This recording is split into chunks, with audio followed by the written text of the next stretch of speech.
Hello friends, welcome back to my channel. আজ তোমাদের সাথে শেয়ার করব ফুলকপি, কই মাছ আর ডালের বড়ি দিয়ে ঝোল।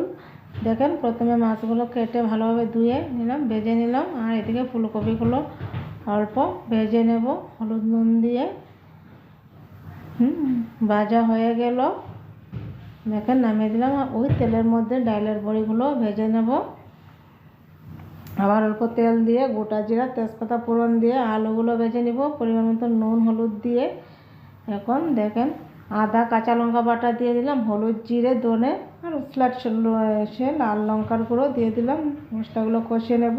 এখন ভাজা ফুলকপি দিয়ে ভালোভাবে কষিয়ে নেব।